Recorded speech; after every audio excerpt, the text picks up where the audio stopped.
ሰላም ጤና ይስጥልን እጅጉን የተወደዳችሁና የተከበራችሁ የአዲስ ስፖርት ቤተሰቦቻችን እንደምን አላችሁልን? ከእናንተው ከሆነው ከአዲስ ስፖርት የዩቲዩብ ቻናላችን አዳዲስ ስፖርታዊ ጉዳዮችን ልናካፍላችሁ እነሆ ዳግም ተገናኘን። ስለምታደምጡን፣ ስለምትከታተሉን ቆይታችሁም ከኛ ጋር ስለሆነ እጅጉን ከልብ አድርገን ነው የምናመሰግነው።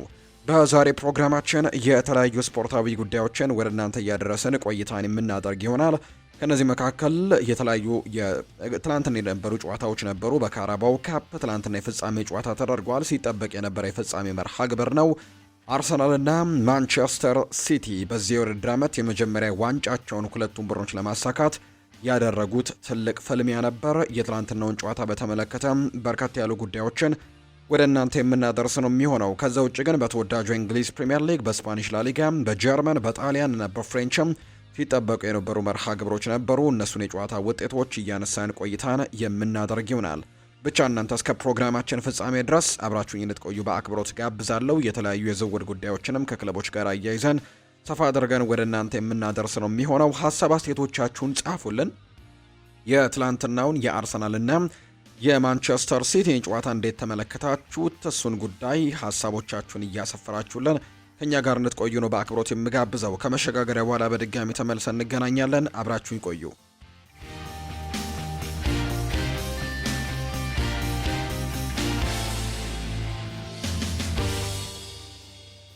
ትላንትና የተደረጉ የጨዋታ ውጤቶችን እያነሳን ነው ቆይታን የምናደርገው። ውድ ቤተሰቦቻችን ትላንትና ከተደረጉ ጨዋታዎች መካከል በርካቶች በጉጉት ሲጠብቁት የነበረውን የካራባው ካፕ የፍጻሜ ጨዋታን በማስቀደም ነው የዛሬ ፕሮግራማችንን የምንጀምረው።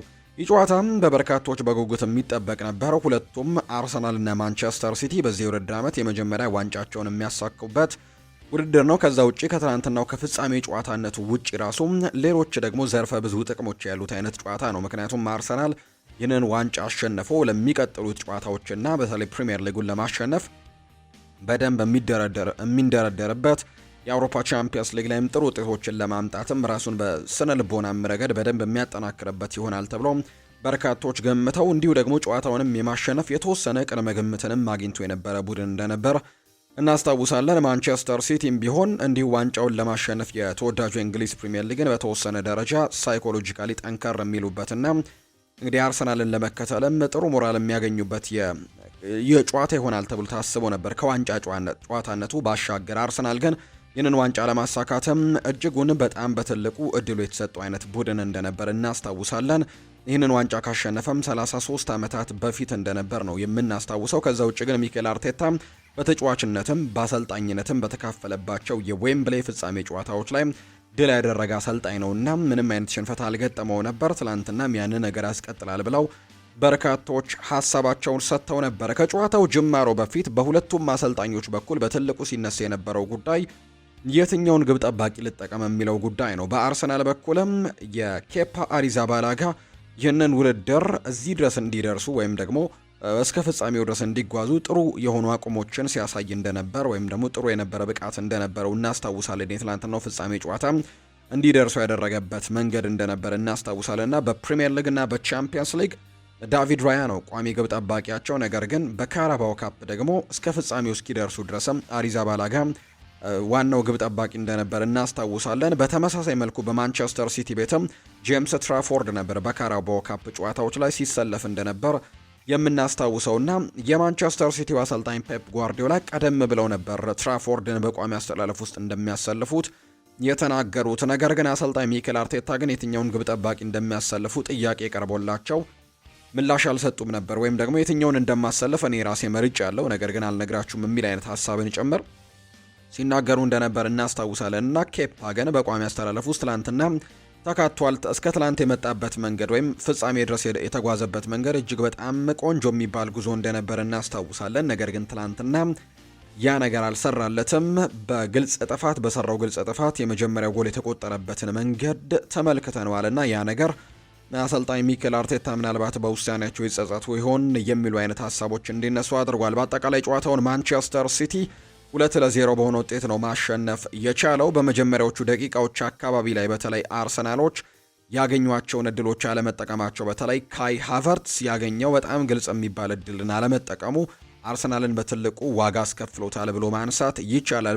በመጀመሪያዎቹ ጥቂት የሚባሉ ደቂቃዎች ላይ በጣም ጥሩ የሚባሉ እንቅስቃሴዎችን አድርገው እንዲሁ ደግሞ ጥሩ የጎል ሙከራዎችንም አድርገው በተለይ ግልጽ የነበረውም ኳስም እንዲሁ ጭምር ሳይቆጠርበት የቀረበት መንገድ ለአርሰናል እጅግ አስቆጭ የነበረው አጋጣሚ ነው። በመጀመሪያው 45 የጨዋታ ክፍለ ጊዜ ምንም እንኳን ማንቸስተር ሲቲዎች የኳስ ቁጥጥሩ ላይ የተሻሉ የነበሩ ቢሆንም ነገር ግን በጎል ሙከራዎች ረገድ አርሰናል የተሻለበት የመጀመሪያው ሀፍን የተመለከትንበት አጋጣሚ ነበር። 5 የጎል ሙከራዎችን አድርገው 3ቱ ኢላማቸውን ሲጠብቁ ማንቸስተር ሲቲ አንድም ኢላማውን የጠበቀ ሙከራን በመጀመሪያው 45 የጨዋታ ክፍለ ጊዜ ማድረግ አልቻለም። ነገር ግን ሁለተኛው 45 የጨዋታ ክፍለ ጊዜ ሙሉ ለሙሉ የተለወጠበትን አጋጣሚ የተመለከትነው ማንቸስተር ሲቲዎች ፉል ዶሚናንስ ነበራቸው። በሁለተኛው 45 የጨዋታ ክፍለ ጊዜ ላይ ማንቸስተር ሲቲ ሙሉ ለሙሉ ተለውጦም የገባ ቡድን መሆኑን አሳይቷል። ከዛ ውጪ 2 ጎሎችን የሚያስቆጠረው በሁለተኛው 45 የጨዋታ ክፍለ ጊዜ ባደረገው እንቅስቃሴ ነው። 63 በመቶ የኳስ ቁጥጥር ነበረው።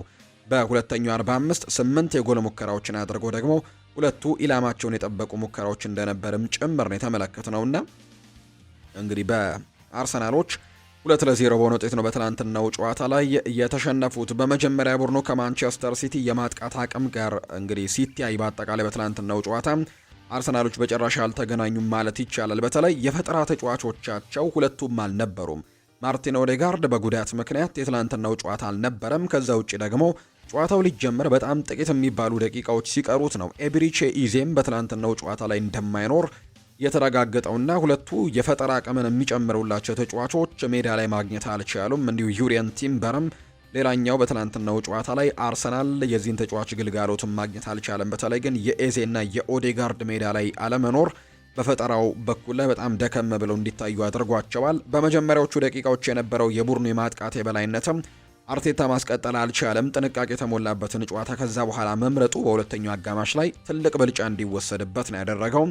እንዲሁ ደግሞ ቀያሪው ላይም የተወሰኑ የመዘግየት ነገሮችም ነበሩት። ካይ ሃቨርትስ እና እንዲሁ ትሮሳርድም በትናንትናው ጨዋታ ላይ ያ ነገር በትልቁ ሲንቀሳቀስ የነበረበት አጋጣሚን አልተመለከትነውም እና ከዛ ውጭ ግን በሲቲ በኩል የቡድኑ የፈጠራ አቅም እንዲጨምር ፔፕ ጓርዲዮላ በጣም ሪስኪ የሚባል ወይም ደግሞ 2 በጣም የማጥቃት አይነት ባህሪ ያላቸው ተጫዋቾችን እንዲሁ ሮያን ሸርኪን እና በርናርዶ ሲልቫን በርግጥ በርናርዶ ሲልቫ ቨርሳታይል የሚባል አይነት ተጫዋች ነው ከሮያን ሸርኪ ጋር በደንብ እንግዲህ እንዲጣመር አድርገው የማጥቃት በፍጻሜ ጨዋታ ላይ ምን ያክል የማጥቃት ሚናን መጫወት እንደሚችሉ ወይም ደግሞ የማጥቃት ጨዋታን መጫወት እንደሚችል ፔፕ ጓርዲዮላ ትላንትና ሌላ መንገድን ያሳየበት ሌላ ታክቲክን ያሳየበት መንገድን የተመለከትነውና በርካቶችም የዓለማችን ምርጡ አሰልጣኝ የምንለው በዚህ ምክንያት ነው የሚሉ አይነት ሀሳቦችን ጭምር እንዲሰጡ አድርጎታል። በትላንትናው ጨዋታ ላይ ደፈር ያለ ውሳኔን ነው ትላንትና የወሰነው። አርቴታ አሁንም ግን ቀሪ 3 ውድድሮች እንዳሉት ይታወቃልና በብዙ መንገድ ሌሎች ውድድሮች ላይ ትምህርት ወስዶ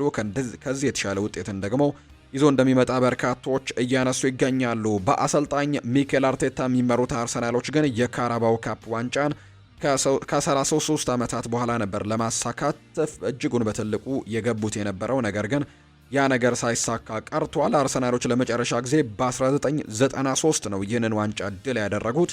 ከዛ በኋላ ግን የካራባው ካፕን ማሸነፍ አልቻሉም። አርሰናሎች ግን በ3 አጋጣሚ ከዛ በኋላ ለፍጻሜ ደርሰው የነበረበትን አጋጣሚ እናስታውሳለን። እንደ አውሮፓውያኑ አቆጣጠር 2007 ላይ ከቼልሲ ጋር ለፍጻሜ ደርሰው በቼልሲ 2-1 ተሸንፈዋል። 2011 ላይም እንዲሁ ለፍጻሜ ደርሰው በበርሚንግሃም ሲቲ 2-1 የተሸነፉበት ውጤት ነበር።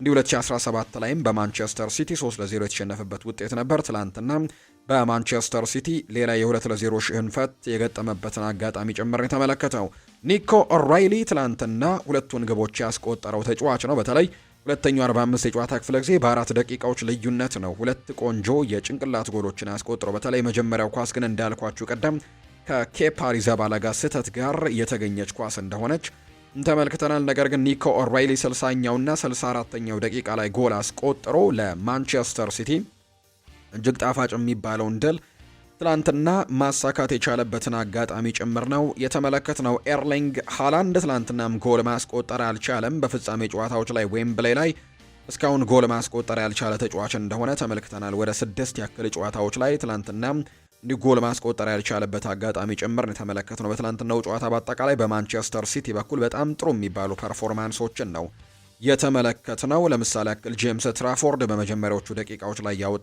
ያወጣቸው በጣም ጥሩ የሚባሉ ኳሶች በጨዋታው ላይ ጥሩ እንቅስቃሴን እንዲያሳይ ያደርጎታል። በተከላካይ መስመር ላይም እነ ማቲያስ ኑኔስ እነ አብዲኮዱር ኩሳኖቭ፣ ናታናኬ ጭምር ኒኮ ኦራይሊም በጣም ጥሩ የሚባሉ እንቅስቃሴዎችን አሳይቷል። በተለይ በትናንትናው ጨዋታው ሊጀመር በጣም ጥቂት ደቂቃዎች ሲቀሩት ልክ እንደ ኤዜ ሁሉ በማንቸስተር ሲቲ በኩል ደግሞ ሩበን ዲያሽ በጉዳት ምክንያት በጨዋታው ላይ እንደማይኖር የተረጋገጠበትን አጋጣሚ ጭምር ስንመለከት ነበርና ያ ነገር ለማንቸስተር ሲቲ የመከላከል ክፍል በጣም ደካማ ያደርግባቸዋል ተብሎ ታስቦ ነበር። ነገር ግን በትላንትናው ጨዋታ ላይ ግን ያ ነገር አልገጠማቸውም። ጥሩ መከላከሎችን አሳይተዋል። ትላንትና ዊሊያም ሳሊባ ኤርሊንግ ብራውት ሃላንድን የተቆጣጠረበት መንገድም በበርካቶች አድናቆትን ቢቸረውም ነገር ግን ቡድኑ ግን ውጤት ማምጣት ያልቻለበት አጋጣሚን ጭምር የተመለከት ነው። በአጠቃላይ ማንቸስተር ሲቲ 2-0 በማሸነፍ የካራባኦ ካፕ የዘንድሮ አሸናፊ መሆናቸውን አረጋግጠዋል። ማንቸስተር ሲቲ በአጠቃላይ 9ኛ የእንግሊዝ ካራባኦ ካፕ ዋንጫቸውን ያሸነፉት።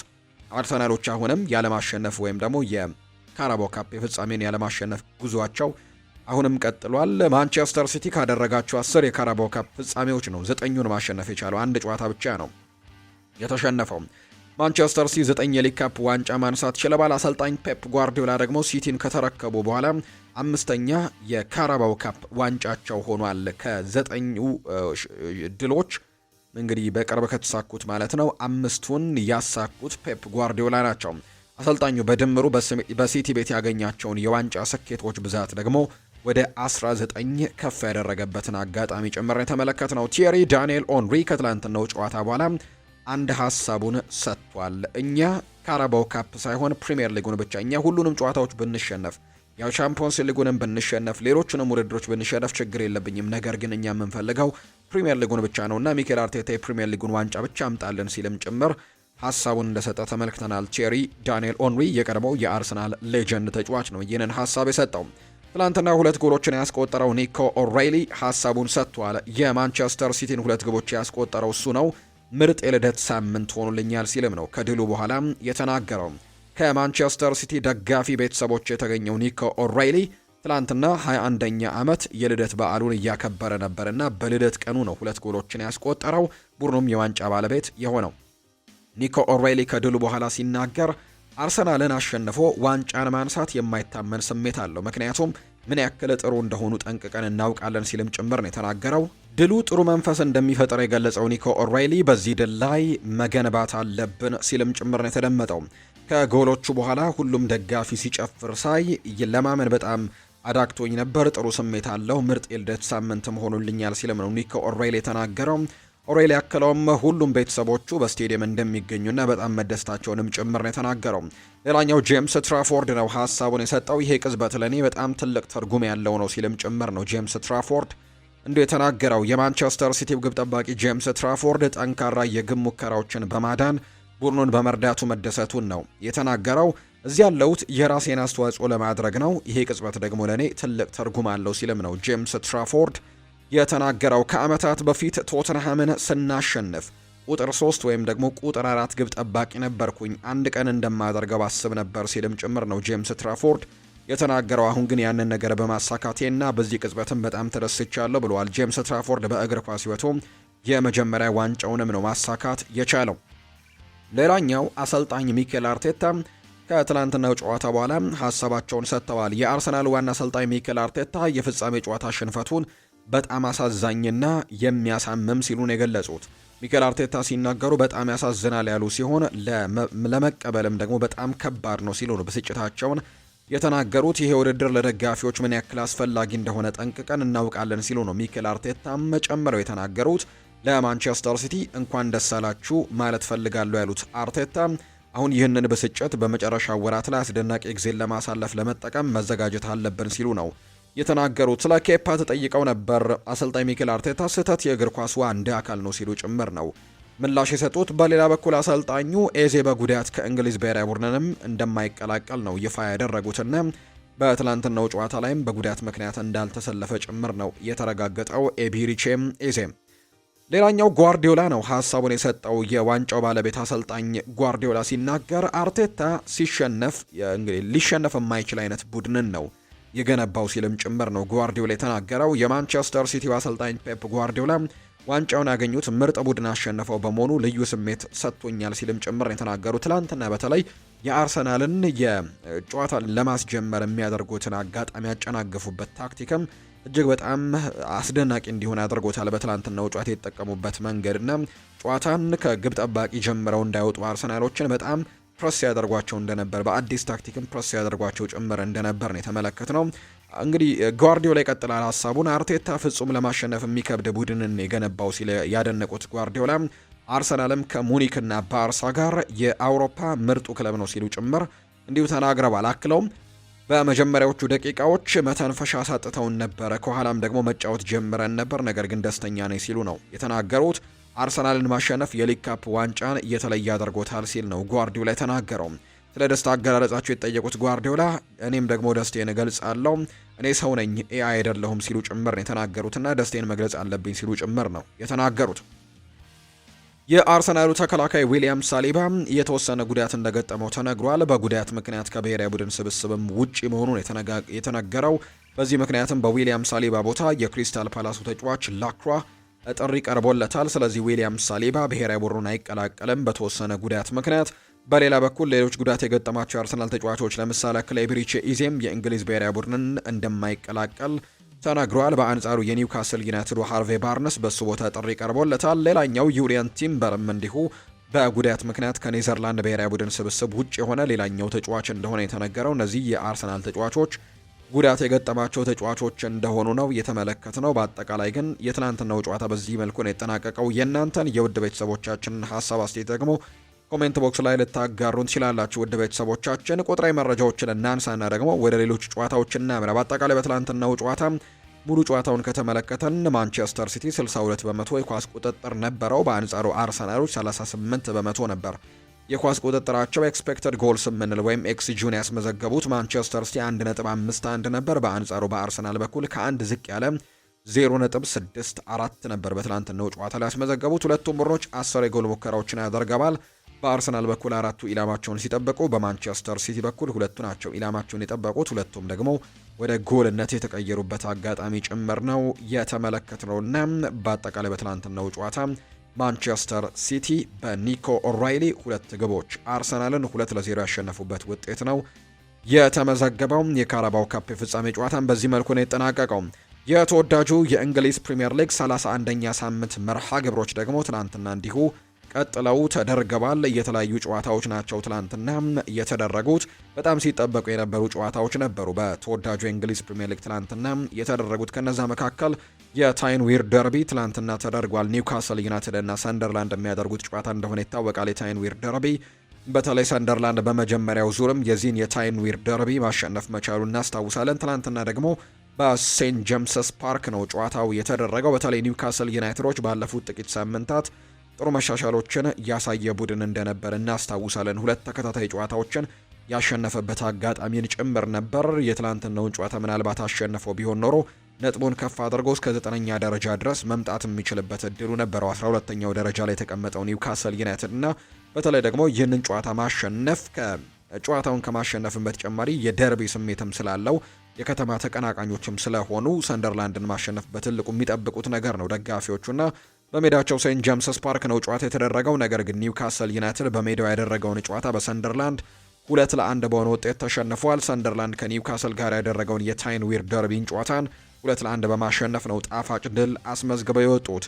የሰንደርላንድን የማሸነፊያ ግቦች ብሪያን ብሮቢና ቴሌቢ ናቸው ማስቆጠር የቻሉት። ለኒውካስል ዩናይትድ ብቸኛውን ጎል አንቶኒ ጎርደን ያስቆጠረው። ሰንደርላንድ በዚህ ዓመት በሊጉ ያደረጋቸውን ሁለቱንም የታይን ዊር ደርቢን አሸንፈዋል እንደማለት ነው። በመጀመሪያው ዙርም 1-0 በሆነ ውጤት ሰንደርላንዶች አሸንፈው ነበር በስታዲየም ኦፍ ላይት በተደረገው ጨዋታ።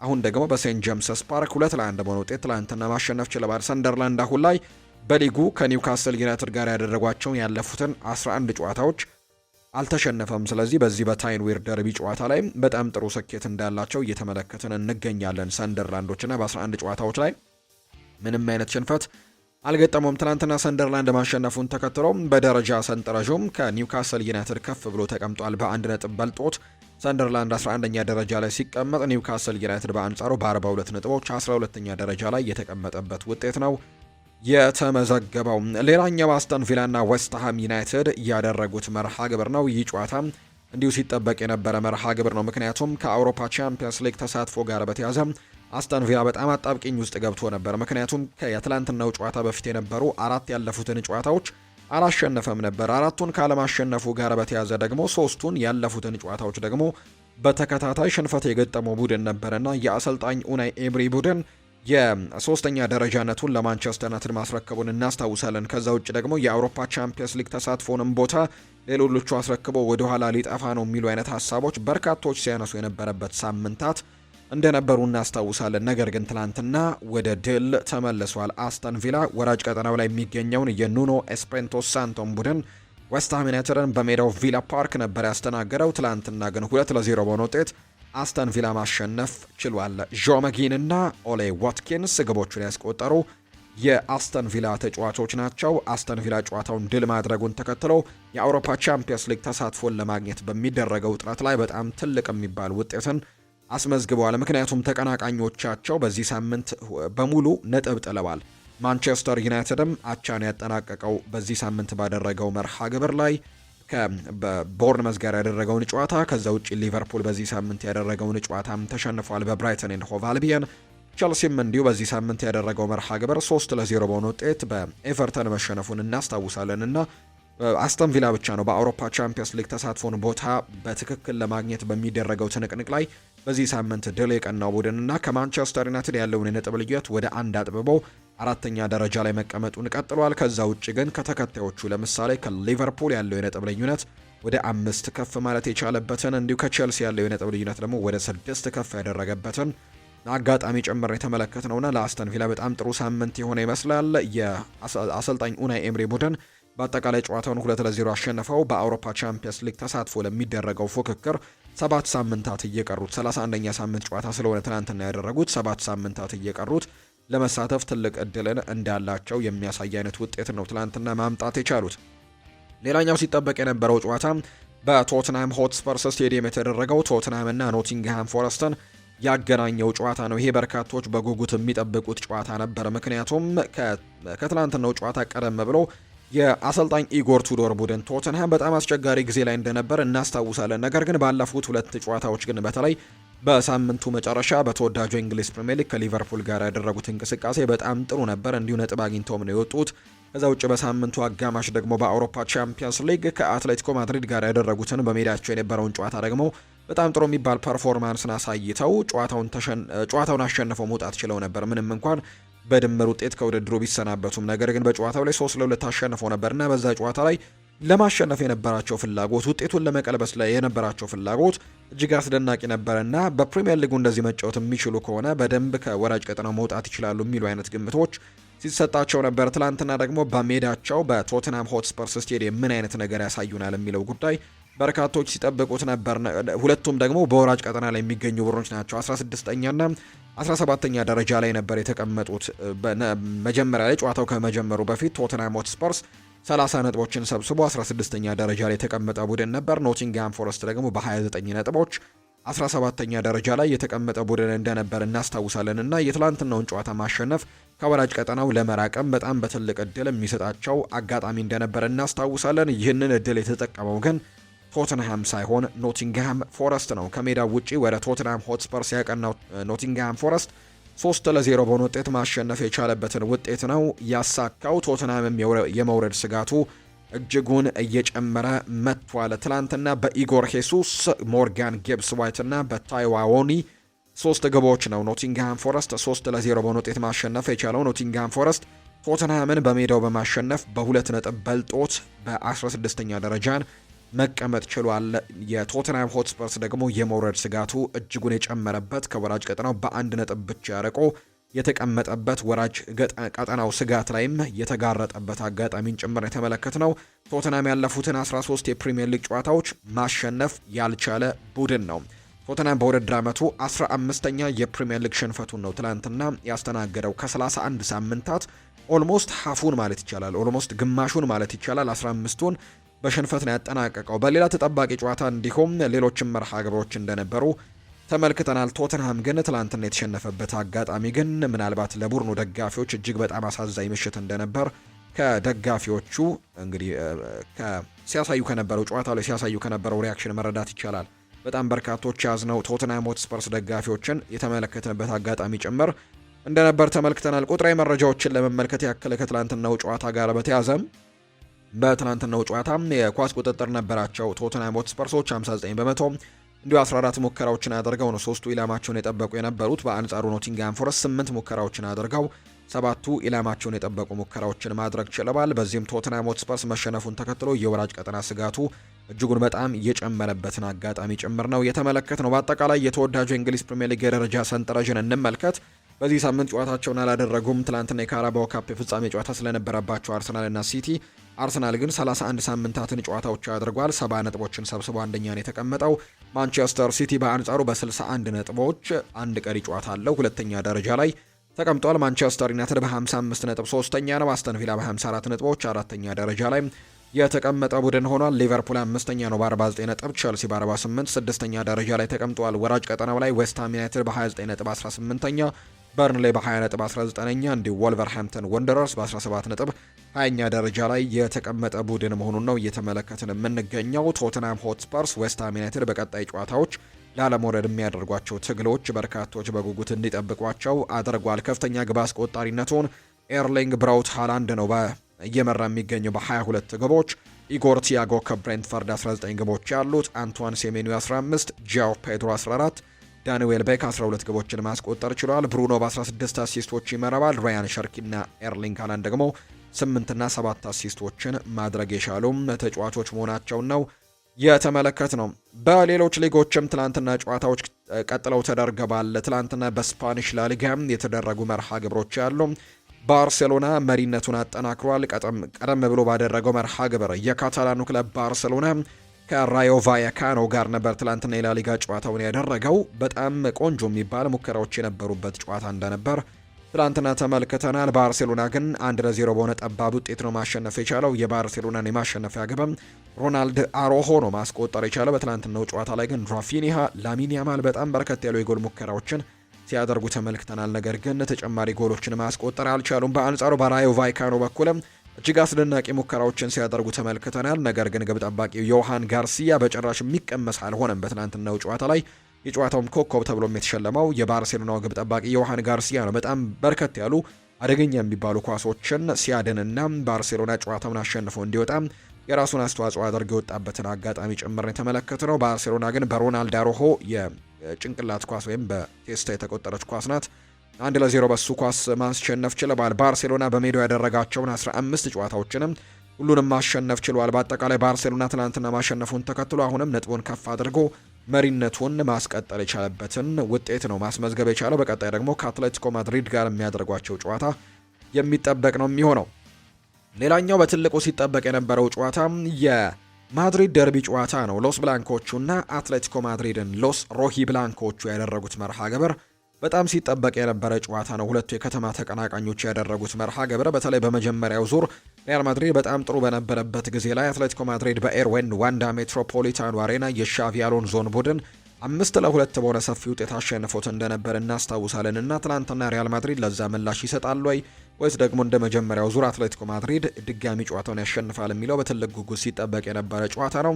ነገር ግን ትናንትና ሪያል ማድሪዶች ድል ማድረግ የቻሉበትን ውጤት ነው ያመጡት። በተለይ ባለፉት ጥቂት ሳምንታት በጣም ጥሩ የሚባሉ ድሎችን እያመጡ ይገኛሉ። በአውሮፓ ቻምፒየንስ ሊግ ማንቸስተር ሲቲን ያሰናበቱበት ውጤት በትልቁ ሞራል ሳይሆናቸው አልቀረም። ለትናንትናው ጨዋታ አዶሜላ ሉክማን 33ኛው ደቂቃ ላይ ኳስና መረብን አገናኝቶ ጨዋታውን 1-0 እየመሩ ነው የመጀመሪያውን 45 ያጠናቀቁት። ነገር ግን ሁለተኛው 45 ላይ ቪኒሲዮስ ጁኒየር በፍጹም ቅጣት ምት አቻ ያደረጋቸው። ከዛ ውጭ ደግሞ ፌዴሪኮ ቫልቬርዴም በጣም ጥሩ የሚባሉ ሙከራዎችን ከዛ በፊትም አድርጓል። የግቡ ቋሚ የመለሰበትንም አጋጣሚ ጭምር እናስታውሳለን በትናንትናው ጨዋታ ላይ። ነገር ግን 55ኛው ደቂቃ ላይ ፌዴሪኮ ቫልቬርዴ ጎል አስቆጥሮ እንዲሁ 2-1 መሪ ያደረጋቸው። ባለፉት ጥቂት ሳምንታት በተደረጉ ጨዋታዎች ላይ በጣም ጥሩ እንቅስቃሴዎችን ሲያደርጉ ተመልክተናል። ቪኒሲዮስ ጁኒየር እና ፌዴሪኮ ቫልቬርዴ በተለይ የዚህ ቡድን ተጫዋቾች የሆኑት እነ ጁድ ቤሊንጋም እነ ኬሊያን ምባፔ ባልነበሩበት ጨዋታዎች ላይ እነዚህ ተጫዋቾች በጣም ጥሩ እንቅስቃሴን ሲያደርጉ የምናስታውሰው ጉዳይ ነውና ትላንትናም እንዲሁ ጎል ያስቆጠረበትን አጋጣሚ ጭምር ተመልክተናል። ቫልቬርዴም ቪኒሲዮስ ጁኒየርም ከዛ ውጪ 72ኛው ደቂቃ ቪኒሲዮስ ጁኒየር ሌላ ጎል አስቆጥሮ ጨዋታውን አሸንፈው የወጡበት አጋጣሚ ጭምር ነው የተመለከትነው። እነ ጁድ ቤሊንግሃም እነ ኬሊያን ምባፔ በትላንትናው ጨዋታ ላይ ተቀይረው የገቡበትን አጋጣሚ ጭምር ተመልክተናል። ትሬንት አሌክዛንደር አርኖልድንም ጭምር ማለት ነው። ፌዴሪኮ ቫልቬርዴ ግን 77ኛው ደቂቃ ላይ በሰራው ጥፋት በቀይ ካርድ ከሜዳ ወጥቷል። ቪኒሲዮስ ጁኒየር 2 ጎሎችን ከዛ ውጭ ደግሞ ፌዴሪኮ ቫልቬርዴ ባስቆጠረው 1 ጎል 3-2 ነው ያሸነፉት። ኖኤል ሞሊና በጣም ቆንጆ የነበረች ጎልን አስቆጥሮ ነበር ለአትሌቲኮ ማድሪድ፣ ነገር ግን ከሽንፈት ሊታደጋቸው አልቻለም። በዚህም መሰረት የማድሪድ ደርቢ ጨዋታ በሪያል ማድሪድ አሸናፊነት የተጠናቀቀበት መርሃ ግብር ሆኖ ነው የተጠናቀቀው። በአጠቃላይ ቪኒሲዮስ ጁኒየር 2026 ከገባ ወዲህ 12 ጎሎችን ማስቆጠር ችሏል። በጨዋታው የሪያል ማድሪድ ተጫዋች ፌዴሪኮ ቫልቬርዴም በቀይ ካርድ የወጣበት አጋጣሚ ጭምር ነው የተመለከትነው። በትላንትናው ጨዋታ ከተመለከትናቸው ውሳኔዎች መካከል አንደኛው ትሬንት አሌክዛንደር አርኖልድ በጣም ጥሩ የሚባል እንቅስቃሴን እያሳየ የነበረ ተጫዋች እንደነበር እናስታውሳለን ባለፉት ጥቂት ሳምንታት። በትላንትናው ጨዋታ ግን ተጠባባቂ ሆኖ ነው ጨዋታውን የጀመረው። ዳኒ ካርቫል ነበር በቋሚነት የተሰለፈው። ለምንድን ነው ብለው በርካቶች ጥያቄዎች አንስተው ነበር። እንግሊዛዊው ተከላካይ አሌክዛንደር አርኖልድ በትላንትናው የአትሌቲኮ ማድሪድ ጨዋታ ተጠባባቂ ወንበር ላይ ተቀምጧል። አሌክዛንደር አርኖልድ ተጠባባቂ የሆነበት ምክንያትም ወደ ልምምድ አርፍዶ መምጣቱን ተከትሎ ቅጣት ተጥሎበት እንደሆነ አልቫሮ አርቤሎዋ መልበሻ ክፍሉ ላይ ዲሲፕሊንን ማስፈን እንደሚፈልግ በመናገሩና ትሬንት አሌክዛንደር አርኖልድ ወደ ልምምድ አርፍዶ በመምጣቱ እንደተቀጣ ነው የተነገረው። አርኖልድ ባለፈው ሳምንት በኤልቼ የሊግ ጨዋታ እረፍት ተሰጥቶት እንደነበር ይታወሳልና ከተሰጠው እረፍት በኋላ አርኖልድ በማንቸስተር ሲቲ ጨዋታ በቋሚ አስተላለፍ ተካቶም ግልጋሎቱን ሰጥቶ እንደነበር እናስታውሳለን። ትናንትና ግን ቅጣት ተጥሎበት እንደነበርም ጭምር የተመለከት ነው። በሌሎች ጨዋታዎችም እንመልከት። አትሌቲክ ቤልባኦ ሪያል ቤቲስን 2-1 በሆነ ውጤት ያሸነፈበት ትናንትና የተደረገ ጨዋታ ነው። 7 ግቦች በተቆጠረበት ጨዋታ ዲፖርቲቮ አላቬስ ደግሞ ሴልታ ቪጎን 4-3 በሆነ ውጤት ያሸነፈበት መርሃ ግብረም ትላንትና ከተደረጉት ጨዋታዎች መካከል ነው። ሪያል ማድሪድ ትላንትና ማሸነፉን ተከትሎ ነጥቡን 69 ያደርሷል ከሊጉ መሪ ባርሴሎና።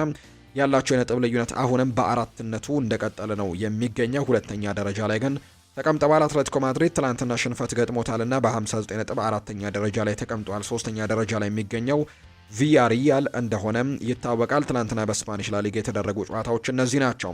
በጣሊያን ሴሪኤም ትላንትና ጨዋታዎች ቀጥለው ተደርገዋል። ሲጠበቅ የነበረው ጨዋታ የኮሞ ጨዋታ ነበር። ምክንያቱም የአውሮፓ ቻምፒየንስ ሊግ ተሳትፎን ለማግኘት ኮሞ በጣም ምርጥ ጊዜን እያሳለፈ እንደሆነ ይታወቃል። ትላንትናም ድል አድርገዋል። አራተኛ ደረጃነታቸውንም አስቀጥለዋል። ኮሞ በአሸናፊነቱ ነው ትላንትና የቀጠለው። በአሰልጣኝ ሲያስ ፋብሪጋስ የሚመራው ኮሞ ከፒያሳ ጋር ያደረገውን የሊግ ጨዋታ 5-0 በሆነ ሰፊ ውጤትን ያሸነፈው።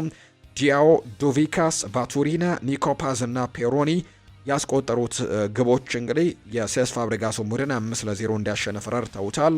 ለአምስቱ ጎሎችም ደግሞ ለኮሞ ጣፋጭ ድልን አስገኝተውለታል። ኮሞ አምስተኛ ተከታታይ የጣሊያን ሴሪኤ ድሉን ነው ማስመዝገብ የቻለው። በቻምፒየንስ ሊግ ተሳትፎ ቦታ ላይ የሚገኘው ኮሞ ከተከታዩ ዩቬንቱስ በ3 ነጥቦችም መራቅ ችሏል። ኮሞ ማሸነፉን ተከትሎ ነጥቡን 57 በማድረስም አራተኛ ደረጃ ላይ የተቀመጠበት ውጤት ነው የተመዘገበው። በሌሎች ጨዋታዎች በቤርጋሞ የተደረገው አታላንታና ቬሮና ያደረጉት ጨዋታ በአታላንታ 1-0 አሸናፊነት ነው የተጠናቀቀው። ቦሎኛ በሜዳው በላትሲዮ 2-0 ተሸንፏል። ሮማ በሜዳው ኢስታዲዮ ኦሎምፒኮ የጂያምፔሮ ጋስፔሬን ቡድን ሊቼን 1-0 አሸንፏል።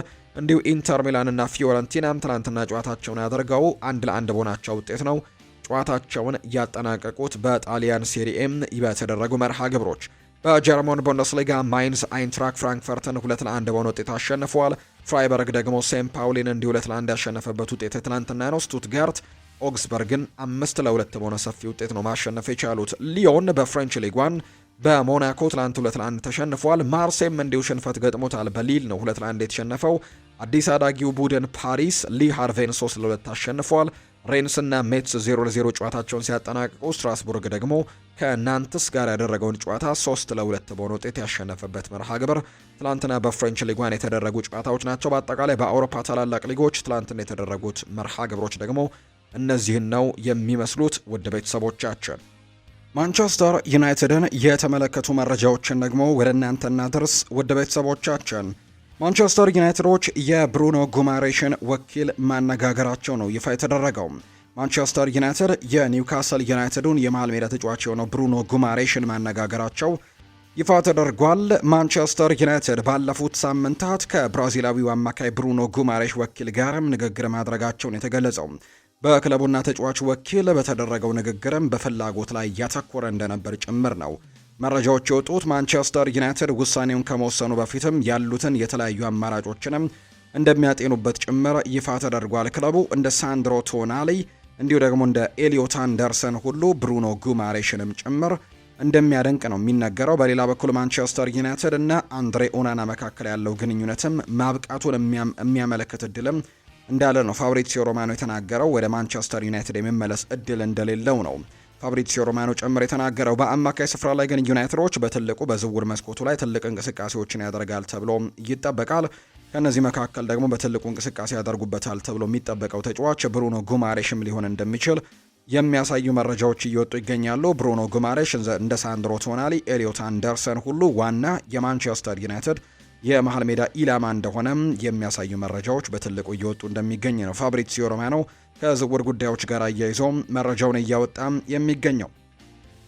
ካሪክ ስለ ኮቢ ማይኖና ስለ ሃሪ ማጓየር አንዳንድ ጉዳዮችን አጋርቷል። ከተጫዋቾቹ ጋር እየተደረገ ያለው የኮንትራት ድርድር አሁንም ቢሆን እንደቀጠለ ነው ሲል ጭምር ይናገራል። ሁለቱም እጅግ በጣም ጥሩ ብቃት እያሳዩ የሚገኙ ተጫዋቾች ናቸው። ወደ እንግሊዝ ብሔራዊ ቡድን መመለሳቸው የሚገባቸው እንደሆነ ነው የማስበው። ሁለቱም ድንቅ ተጫዋቾች ናቸው። በማንቸስተር ዩናይትድ ቤትም ኮንትራታቸውን ያራዝማሉ ብዬ ተስፋ አደርጋለሁ ሲልም ጭምር ነው ማይክል ካሪክ ስለ ኮቢ ሜኖና ስለ ሃሪ ማጓየር ሀሳቦቻቸውን እየሰጠ የሚገኘው። ሌላኛው ስቴቨን ጄራርድም ስለ ኮቢ ሜኖ ሀሳቡን ሰጥቷል። በሩበን አሞሪም ስር በነበረው የልጁ የእግር ኳስ ሕይወት ምክንያት በእውነት አዝኜለት ነበር።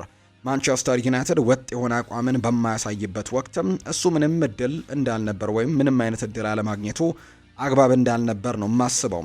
ነገር ግን ማይክል ካሪክ እሱን ማጫወት መጀመሩ ምንም አያስደንቅም። አንድን አዲስ የስራ ኃላፊነት ስትረከብ ልታደርጋቸው ከሚገቡ ቀጥተኛ የድል መንገዶች አንደኛው ይሄ ነው ብዬ አስባለሁ። ኮቢ ማይኖ ወደ ጨዋታው መመለስ በራስ መተማመኑን እንዲያገኝ ማድረግ ችሏል። የጨዋታ ደቂቃዎችን መስጠትና ሁላችንም ወደምናውቀው የብቃት ደረጃውም እንዲመለስ ማድረግም ወሳኝ ነበር። አሁን ላይ እሱ ያለበት የብቃት ደረጃ ሩበን አሞሪም አላጫወተውም ከሚለው ወሬ ባለፈ በቀጥታ ወደ እንግሊዝ ብሔራዊ ቡድን የሚገባበትም አድርጎታል። ለማንቸስተር ዩናይትድ በቋሚነት የሚጫወት ከሆነ በቀጥታ ወደ እንግሊዝ ብሔራዊ ቡድን ውስጥም እንደሚገባ በደንብ ማሳያ ነው ሲልም ጭምር ነው የተናገረውና አሁን በጣም በጥሩ አቋም ላይ እንደሚገኝ ነው የማስበው ሲል ይናገራል። ሀሳቡን ሲሰጥ ይህንን ሀሳብ የሰጠው የቀድሞ የሊቨርፑል ተጫዋች የነበረው ስቴቨን ጄራርድ ነው ሀሳቡን ያጋራው። ሰር አሌክስ ፈርጉሰን በራሳቸው አንደበት ሊዲንግ በሚለው መጽሐፋቸው ላይ እንደገለጹት ከሆነ ዳቪድ ሞይስን የመረጡበት ምክንያት ፔፕ ጓርዲዮላን ጨምሮ ሌሎች ያሰቧቸው አሰልጣኞች የማይገኙ መሆናቸውን ካረጋገጡ በኋላ ነው። ፈርጉሰን በመጽሐፋቸው በዝርዝር እንዳስቀመጡት ፔፕ ጓርዲዮላን በቀዳሚነት ይመርጡት ነበር።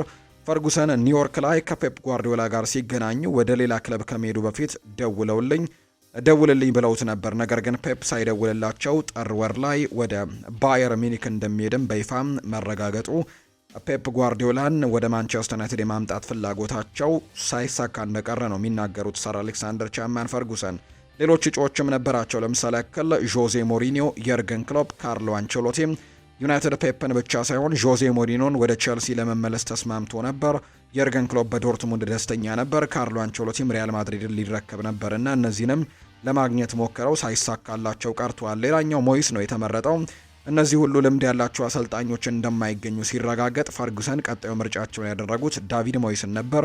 ሞይስ በኤቨርተን በነበረው ቆይታና በነበረው ታታሪነትም ፈርጉሰን እምነት ጥለውበት እንደነበር ጭምር የተነገረው። ከሰር አሌክስ ፈርጉሰን በኋላም ቡድኑን የተረከበው ዳቪድ ሞይስ እንደነበረ የምናስታውሰው ጉዳይ ነው። ሊቨርፑልን የተመለከተ መረጃን እናንሳም። ኬቨን ፓልመር ይናገራል። በሊቨርፑል የአርነ ስሎት የመጨረሻ ዘመን ሊሆን ይችላል እና አስደሳች ቀናት ወደፊት ሊመጡ ይችላሉ ሲልም ነው ይህ ሰው ሀሳቡን እየሰጠ የሚገኘው። ኮዲ ጋክፖ በዚህ ክረምት ሊቨርፑል ሊለቅ ይችላል የሚል መረጃ እየወጣ ነው። የክንፍ ተጫዋቹ በፕሪሚየር ሊግና በመላው አውሮፓም ክለቦች በንቃት እየተከታተሉት እንደሚገኝ ነው መረጃዎች የወጡት። ባየር ሚኒክ፣ አትሌቲኮ ማድሪድ እና ቶትንሃምም በእርሱ ላይ ፍላጎት እንዳሳዩ ጭምር የሚያሳዩ መረጃዎች እየወጡ ይገኛሉና ኮዲ ጋክፖ ሊቨርፑል ሊለቅ የሚችልበት የክረምት የዝውውር መስኮት ሊሆን እንደሚችል ነው የተገመተው። ቨርጂል ቫን ዳይክ ይናገራል። ሁጎ ኤኪቲኬ ተጎድቶ በወጣበት ጊዜ ብዙ ነገር ተቀይሮብን ነበር።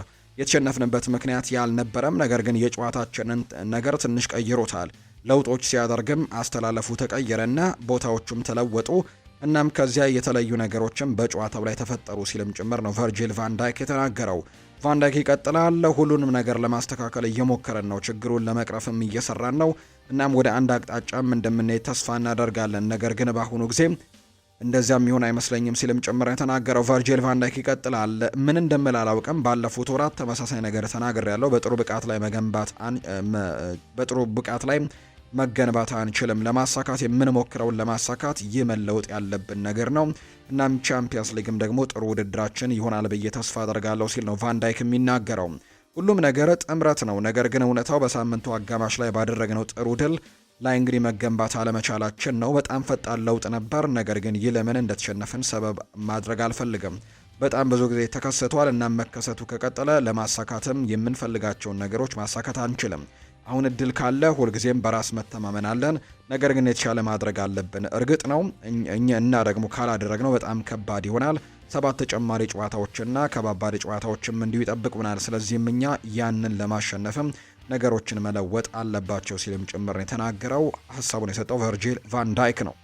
የቼልሲን ጉዳዮች እናንሳም። ቼልሲ ያለ ቻምፒየንስ ሊግ ውድድር ተሳትፎ ዋና የክረምት የዝውውር ኢላማዎቻቸው የሆኑትን ተጫዋቾች ለማስፈረም እንደማይችሉ ስጋት ገብቷቸዋል ሲል ኬረን ጊል መረጃውን አጋርተዋል። የአውሮፓ ቻምፒየንስ ሊግን ቦታ ይዞ ለማጠናቀቅ ስጋት ውስጥ እንዳሉ ይታወቃልና ያንን ነገር ማሳካት የማይችሉ ከሆነ ደግሞ ወሳኝ የሚባለው የዝውውር ፍላጎቶቻቸውን ለማሳካት እጅግ አስቸጋሪ ሊሆንባቸው እንደሚችል የሚያሳዩ መረጃዎች ወጥተዋል። እንደ ማትላው ዘገባ ከሆነ የስትራስቡርግ ደጋፊዎች ቼልሲ ከዩናይትድ ጋር ከሚያደርገው የፕሪሚየር ሊግ ጨዋታ አስቀድመው በለንደን ከቼልሲ ደጋፊዎች ጋርም ባለቤቶቹን ተቃውሞ ሰልፍም ሊወጡ ይችላሉ የሚል መረጃ እየወጡ ይገኛሉ። የቼልሲና ስትራስቡርግ ደጋፊዎችም ከተናገሩት መካከል ይህንን የምናደርገው ተቃውሞ በእግር ኳስ ታሪክ ውስጥ ትልቁና ከባዱ ተቃውሞ ሊሆን ይችላል ብለን እንገምታለን ያሉት የተለያዩ አገሮች ውስጥም ያሉ ክለቦች ደጋፊዎችም በአንድነት ተሰባስበው ለክለቦቻቸው ብቻ ሳይሆን በእግር ኳሱ የሚጠቅምን ነገር ለማድረግም በአንድነት ለውጥ እንዲኖርም ማስገደድ እንችላለን ሲልም ጭምር የደጋፊዎቹ መልእክት እንደሆነ ጭምር የተናገረው። በተለይ በዚህ ሳምንት 3-0 ሽንፈት ከገጠማቸው በኋላ የቼልሲ ደጋፊዎች እንዲህ ብለዋል። ውሳኔያችንን ልናደርግ የወሰንነው ከዚህኛው ጨዋታ መጠናቀቅ በኋላ ብቻ ነው። የሚፈጠረውን ነገር ሁላችሁም ትወዱታላችሁ፣ በንቃት ጠብቁን ሲሉ ጭምር ነው እየተናገሩ የሚገኙት የቼልሲ ደጋፊዎች። ዩሪየል ሃቶ ይናገራል። አሁንም ተስፋ አለን። ከኢንተርናሽናል ብሬክ በኋላ በሌላ ኃይል እንመለሳለን። እናም በዚህ ዓመት ኤፍኤ ካፕንና ቶፕ 4 ለማሳካትም እንፋለማለን ሲል ነው ዩሪየል ሃቶ የሚናገረው። የብራዚል ምንጮች እንደሚጠቁሙት ከሆነ ሊያም ሮስኒየር በአመቱ መጨረሻ የሚለቅ ከሆነ ቼልሲዎች የቀድሞውን የፍላሚንጎ አሰልጣኝና የቀድሞ ተጫዋቻቸውን ፊሊፔ ሉዊስን እንደ ተተኪ አድርገው ይመለከቱታል። እናም በአሰልጣኝ ዝርዝር ውስጥም የፊሊፔ ሉዊስ ስምም እንዳለ ጭምር ነው የተነገረው። ሌላኛው የምናነሳው ጉዳይ የሪያል ማድሪድን ጉዳይ ይሆናል። ሪያል ማድሪድ በዚህ የውድድር ዘመን ብቻ 51 የተጫዋቾች ጉዳትን አስተናግዷል። ይህም ከላሊጋ ክለቦች በሲቪያ 53 ብቻ ተበልጦ ከፍተኛውን ጉዳት ያስተናገደም ሁለተኛው ክለብ ያደርገዋል። በክለብ ውስጥ እስካሁን ምንም አይነት ጉዳት ያላስተናገዱ ተጫዋቾች 5 ብቻ ሲሆኑ እነዚህም ፋራን ጋርሲያ፣ አርዳ ጉሌር፣ ቪኒሲዮስ ጁኒየር፣ ጎንዛሎ ጋርሲያ እና ብራሂም ዲያዝ ብቻ ናቸው። የሪያል ማድሪድ አስደንጋጭ የጉዳት መጠን ከወራቶች ጋር ስንመለከተው ነሐሴ ወር ላይ 2 ጉዳት ነበር፣ መስከረም ወር ላይ 4 ጉዳት፣ ጥቅምት ወር ላይ 7፣ ህዳር ወር ላይ 11፣ ታህሳስ ወር ላይ 7፣ ጥር ላይ 7፣ የካቲት ላይ 7፣ መጋቢት ላይ 6 ጉዳቶች ገጥሟቸዋል። ከነዚህ ጉዳቶች አንጻር ሲታይ ቡድኑ በቅርብ ያስመዘገባቸው ውጤቶችም ይበልጥ ዋጋቸው ከፍ ያለ መሆኑን ያስረዳል። ምክንያቱም ቡድኑ ሴልታን እንዲሁ ኤልቼን ባሸነፈበት ጨዋታ 10 ተጫዋቾች ጉዳት ላይ ነበሩ። እንዲሁም ደግሞ ማንቸስተር ሲቲን በሁለቱም ዙር ሲገጥምም 7 እና 8 ጉዳቶችን ያስተናገደ ሲሆን ከሜዳ ውጭም ሳይቀር አሸንፎ መመለሱ በአውንታዊ ጎኑ እንደሚነሳለት ነው ማርካ የተባለው የመረጃ ምንጭ የሚያሳየው።